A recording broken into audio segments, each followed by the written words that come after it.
12:04 de la tarde, vamos con titulares. Titulares. Tenemos por acá esta tarde que TSJ suspende elecciones en la Universidad Central de Venezuela de manera indefinida. Por otra parte, Colombia negó que existan pruebas de desplazamiento hacia Venezuela. En nuestro ámbito nacional, Nacionales. tenemos por acá que el Tribunal Supremo de Justicia suspende elecciones en la Universidad Central de Venezuela de manera indefinida. Y es que el Tribunal Supremo de Justicia ordenó, mediante una sentencia de la Sala Electoral, la suspensión del proceso electoral que corresponde a las elecciones de representantes estudiantiles de la Universidad Central de Venezuela para el periodo correspondiente 2017-2018, a 3 días de que se llevaran a cabo las mismas. La medida fue tomada por el Poder Judicial luego de que recibiera una solicitud por parte de 4 integrantes que alegaron incongruencias entre el cronograma de evento electoral y los cronogramas de inscripción de inicio de actividades. La sentencia manifiesta que el registro electoral estudiantil definitivo para tal proceso, muchos estudiantes, tanto regulares como nuevos ingresos, fueron excluidos del mismo, cuyo cronograma de inscripción en las respectivas escuelas les asignó fecha de inscripción, cuando ya los procesos de impugnación y registro en el padrón electoral habían sido cerrados, negándoles la posibilidad de participar en el proceso electoral y poder elegir sus representantes estudiantiles, incluso violándoles la posibilidad de poder participar como candidatos en el mismo proceso. El texto agrega que en el cronograma de eventos puntuales para la realización de estas elecciones se estableció que el lapso de impugnaciones del registro electoral fue del 9 de enero de 2017 al 20 de enero de 2017, donde resulta imperante destacar que en ese mismo periodo aún se estaban realizando inscripciones de estudiantes regulares y de nuevos ingresos a las escuelas de la universidad. Así es, 12:06 de la tarde, vamos a profundizar más adelante en esta y otras noticias, sin embargo vamos a continuar con más del escenario nacional. Estás en sintonía de Hablando en Serio con Elio Herrera Condit y Paulo Méndez.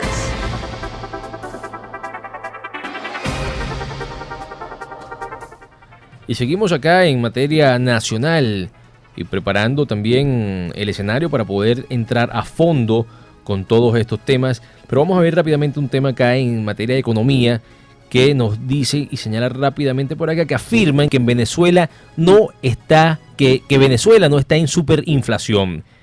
Y el caso es que los economistas de la firma Torno Capital afirman que Venezuela evidenció un proceso hiperinflacionario durante 2016 y según el índice inflacionario en el 4.400. Ya, aquí tengo 404%. No te alarmes por la magnitud. Es que estos números aquí aterrorizan aquí. Cuando vemos 404%, señalando que Venezuela no está en hiperinflación, sino que los mejores cálculos que existen apuntan a una economía que experimenta un episodio de alta inflación. O sea, no es hiperinflación, es alta inflación. Eso ya vamos a estarlo discutiendo por acá con nuestros amigos que tenemos ya en los estudios para que nos expliquen y expliquen al país también de qué se trata esto. Y sí, dice aquí que está muy por debajo de los umbrales de una hiperinflación y que nuestros cálculos basados en técnicas econométricas dicen que colocan a la inflación anual en un 404%.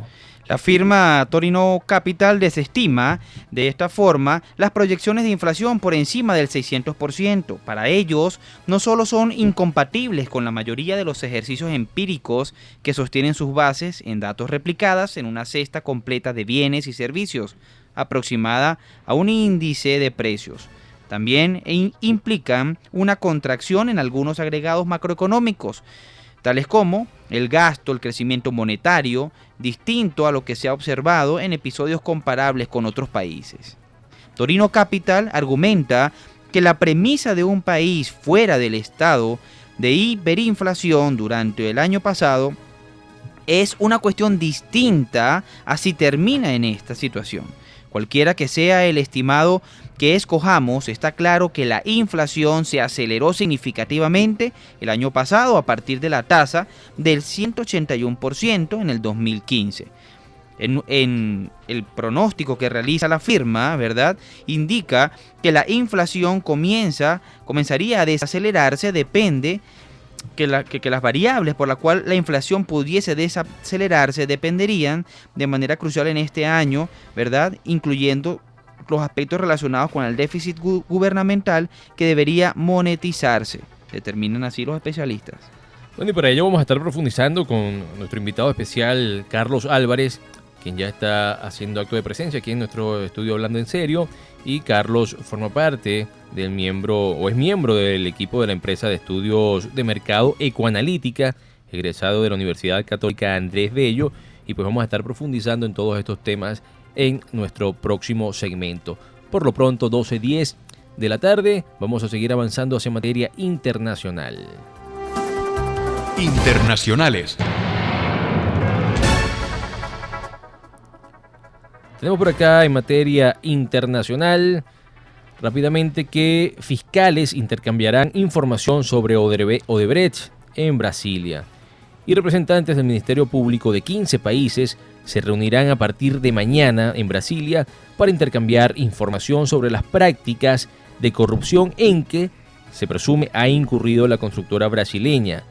Según la Procuraduría General de Brasil, que organiza la cita, han sido invitados delegados de la antigua Argentina, de Chile, de Colombia y Ecuador, El Salvador, Guatemala, México, Mozambique, Panamá, Portugal, Perú, República Dominicana y Venezuela.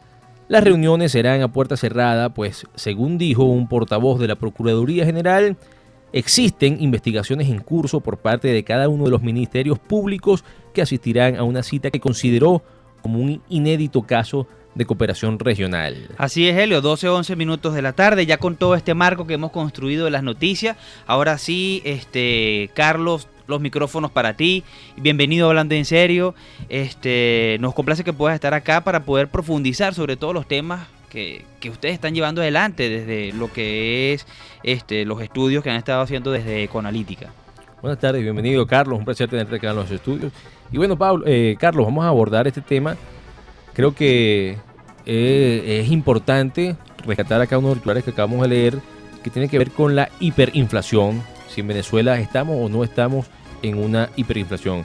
Y con ese preámbulo, pues te damos la bienvenida cordial, Carlos. Los micrófonos todos tuyos, bienvenido. Buenas tardes, muchas gracias por la invitación. Un saludo a ustedes y a toda su audiencia. El tema de la inflación o hiperinflación es un poco técnico, pero vamos a tratar de hacerlo lo más entendible de cara a quien no es economista para entenderlo, ¿no? En teoría te dice que un periodo de hiperinflación es cuando la inflación supera al 50% mensual. Es decir, cada mes los precios se están duplicando, que aumenta 50%. ¿Qué quiere decir eso? Que en un lapso de un año, más o menos, tú vas a tener una inflación de 2000%, ¿ok?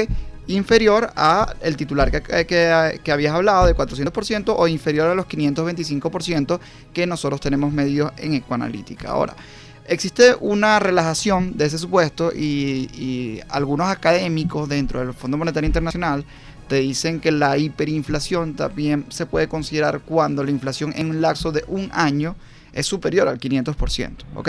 Eso entraría dentro de la definición de lo que Ecoanalítica tiene como inflación. Pero más allá de entender cuál es la dinámica a nivel académico, lo que hace un economista sobre eso es entender un poco cómo se mueven los precios, cuál es la dinámica de formación de precios en el país, y en base a eso tú puedes decir, mira, estamos o no estamos, ¿no?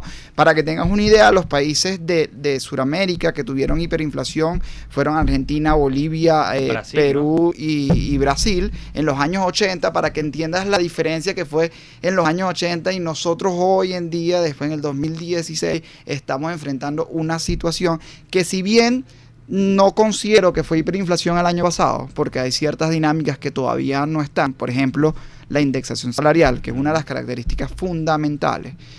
Por ejemplo, lo que era Brasil, Argentina y Bolivia. Cuando habla de la indexación es que los el aumento del salario, correcto, se lleven a la tasa de... Correcto. Cuando estabas en los periodos de hiperinflación en Argentina, Brasil, Bolivia y Perú, ellos te subían el salario a los empleados semanalmente.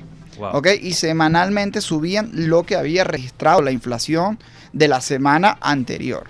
¿ok? Aquí en Venezuela eso no está ocurriendo. Si bien el periodo mediante el cual se está aumentando los salarios es cada vez más corto y pareciera que este año fuese aún más corto, todavía no llegas a ese ritmo de aumentarlos todas las semanas de forma tal de que eso ha retenido un poco el proceso de inflación que existe en Venezuela. Sin embargo, una de las características fundamentales es la inyección de gasto público, es decir, lo que gasta el gobierno en la economía. Y pareciera que el gobierno, al entrar en una senda que pudiese ser electoral o no, eso dependerá de la materia política, pareciera que fuese inyectar mucho más gasto de lo que inyectó el año O pasado. sea, que cuando hay expectativas de un proceso electoral, como que el gasto público Claro, al se final dispara. al final eso está relacionado con votos, ¿no? Ujú. Eso es lo que te ha dicho la historia aquí en Venezuela y en muchos otros países. Entonces, el punto es, si tú sigues en esta senda de aumentar salarios cada vez mayor y en una distancia menor, y además sigues inyectando gasto para tratar de recuperar los puntos electorales que has perdido en todos estos años, bueno, es probable que esta inflación de que pasó en 500%, 400%, de acuerdo a quien esté citando, en el año 2016, en el 2017 puede ser incluso mayor. Ahora, la pregunta es, ¿se va a realizar esto o no? Todo va a depender de la voluntad política de cómo se maneje el gasto público en Venezuela. Carlos, hablamos ahora en el titular de 404% de inflación, un proceso inflacionario. Sin embargo, tú acabas de mencionar también el Fondo Monetario Internacional, y el Fondo Monetario en alguna otra oportunidad ha dado algún pronóstico de que la inflación pudiera estar llegando a 1.200%. Economistas a lo interno han hablado de que está oscilando entre 700%. ¿Cuál es una cifra más o menos cercana a la realidad? Porque de pronto quien está escuchando y dice, bueno, tal vez no tenemos ese 50% mensual de inflación, pero el gasto, el bolsillo del venezolano del día a día, el que va a la casa, el que va al supermercado y trata de comprar y se da cuenta que lo que hoy tiene no es lo que alcanzaba el día de ayer y, oye, es exagerada la inflación. Fíjate, ¿Qué porcentaje real podemos estar manejando? Fíjate, lo importante es entender de que al no haber cifras oficiales, porque el Banco Central de Venezuela decidió no publicar cifras oficiales, se presentan diferentes estimaciones y cada estimación va a depender de las características que tú le des a tu modelo, bien sea técnico o bien sea porque estás viendo los precios en diferentes lugares, ¿no? Ahora, ¿cómo es la inflación tuya o la mía? Va a depender de mis características de consumo. Es decir, si yo voy a los mercados negros, conocidos como la Redoma Petare, el mercado Achacao, el mercado Guaycaipuro, muy probablemente voy a enfrentar a precios que son aún mayores que los que puedo enfrentar en otro lugar. Entonces ahí tú estamos hablando que la inflación puede haber sido superior al 500%. ¿Ok? Nosotros en Econalítica tenemos un indicador que se llama inflación subyacente, que lo que hacemos es quitamos todos los subsidios que existen en la economía, es decir, quitamos todos los precios regulados, nada. Eliminamos todos los precios regulados, eliminamos cualquier precio que tú puedas conseguir, digamos, la harina pan en el mercado normal, como sea, sino te vas a los mercados negros y ves qué peso tienen esos precios sobre el consumo del venezolano, y eso te da que el año pasado la inflación estuvo por el orden de 1.200%. Ahora, para eso tú tienes que ser una persona que no goza de ningún subsidio. Es decir, que tú no compras ningún producto a precio regulado, incluso que ni siquiera consumes la gasolina a precio regulado, ¿no? Entonces, al final, decirte un número con certeza, mira, para nosotros está entre 500 y 1.200%, un margen muy amplio, ¿ok? Pero tómalo como 500 el mínimo y 1.200 el máximo. Claro. Y depende de donde tú compres, depende de lo que sea tu capacidad de consumo, vas a estar más cerca a un número u a otro. Carlos, de pronto escuchamos todas estas cifras y son alarmantes para todos los que estamos aquí, para todos quienes nos están escuchando, a quienes le mandamos un cordial saludo en este momento. Pero ¿qué soluciones o qué medidas positivas pueden estarse implementando para corregir esta crisis que tenemos? Porque es una crisis, yo creo, para todos los venezolanos. ¿Qué mensaje puedes transmitir tú? ¿Qué recomendación puedes dar tú en este momento? Mira, yo creo que ahorita hay 3 riesgos claves que enfrenta la economía venezolana y que hay que atacarlos. Y al atacar esos riesgos tú puedes recuperar o empezar a una senda de crecimiento positivo de la economía que hace ya 3 años no tenemos o hemos perdido, ¿no?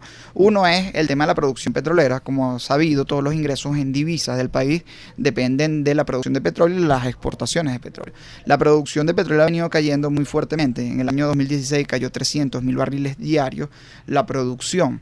Y para que tengan una idea, el año 2015, cuando el precio del petróleo subía $1 en el promedio del año, Venezuela le entraban alrededor de 750, 800 millones de dólares adicionales. Claro. Con esta caída de producción, ahora esos ingresos han pasado a 550, 580 millones. Es decir, tú tienes que estabilizar la producción, tienes que aumentar la producción para tener mayores ingresos y con mayores ingresos atender las necesidades de los venezolanos. Subir el nivel de importaciones, porque lamentablemente se convirtió en un país importador y en un principio, un proceso de emergencia, tú tienes que aumentar las importaciones para después estabilizarlas. Entonces, eso es un primer riesgo, ¿no? El segundo riesgo va de cara a lo que es el proceso de inflación, ¿no? Como se los explicaba anteriormente, el que le da gasolina a la inflación es el gasto público, la indexación de los salarios. Tú tienes que racionalizar el gasto, o sea, tú tienes que buscar la forma de que tú tienes un presupuesto limitado y que no puedes pedirle al Banco Central que siga imprimiendo dinero para financiar ese gasto público que tú tienes como objetivo. No, tú tienes que ser consciente de que tú no puedes gastar más de lo que te ingresa. Es decir, tú tienes que arroparte hasta donde te llega la cobija. Como lo hacemos toda nuestra casa, tú tienes unos límites y a partir de eso es lo que gastas, ¿no? Y un tercer punto, que es un punto un poco más crítico, es en materia de la deuda externa, ¿no? La deuda externa tiene un peso importante sobre la actividad económica del país, sobre los egresos que tiene el país, todos los gastos del país, ¿no? Yo creo que es momento en lo que tú deberías sentarte y acudir a financiamiento internacional, no a financiamiento internacional, bien sea, yo no estoy aquí siendo partidario de uno o de otro, bien sea China, bien sea Estados Unidos, bien sea Brasil, bien sea el Fondo Monetario, el Banco Mundial. Hay diferentes instituciones y países que te pueden dar un préstamo, pero si tú corriges las distorsiones, y para corregir distorsiones tienes que atacar los problemas que hemos venido hablando y obviamente legalizar el mercado paralelo, darle libertad al mercado cambiario y donde cada individuo pueda acceder a un dólar sin ninguna traba. Carlos, el tema de cómo afecta todo eso a nuestro bolsillo, ciudadano de pie. En condiciones ideales se habla del tema del ahorro, de la inversión, de cómo hacer un presupuesto familiar y todas estas cosas. Entendiendo que estamos en valores de inflación altísimos, ¿verdad? Ahorita, ¿cuáles serían esas recomendaciones muy, muy básicas del venezolano para tratar de sobrellevar o sobrevivir o atravesar esta situación? Mira, lo primero y fundamental es que tú tienes que saber cuáles son tus ingresos y cuáles son tus egresos, ¿no? Obviamente hay egresos, por ejemplo, te dolió una muela y tuviste que ir al dentista y es algo que se escapa de tu mano, ¿ok? Pero tú tienes que estipular cuáles son tus egresos, cuáles son tus gastos y racionalizarlo. Es decir, yo digo, yo en qué puedo gastar y en qué no puedo gastar dado el presupuesto que tengo, ¿no? Eso es un factor fundamental. Otro, hay que ser creativo, hay que seguir generando ingresos. Uno no se puede quedar con un salario, uno no se puede quedar con cualquier negocito que tenga. Si usted es bueno haciendo tortas, si usted es bueno haciendo alguna otra actividad, es momento de hacerlo para poder generar ese ingreso adicional.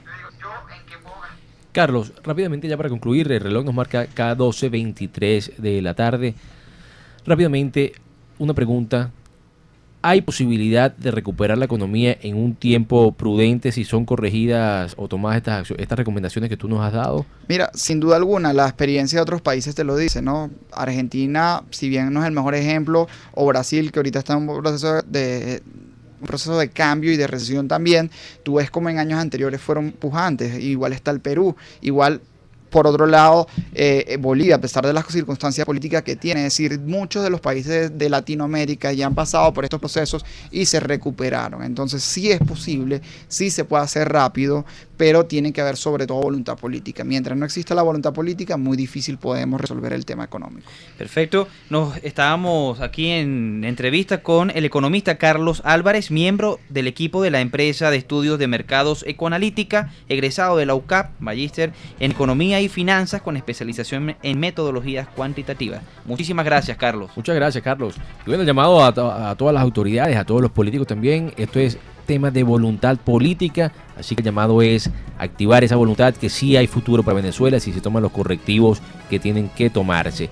Y ya con este minuto, 12:24 de mediodía, nos despedimos de tu programa, haciendo el recordatorio que estamos con ustedes de lunes a viernes, de 12 a 2:30 del mediodía. Hoy también tenemos una edición especial a las 6 de la tarde, por lo cual los estaremos esperando para esa hora.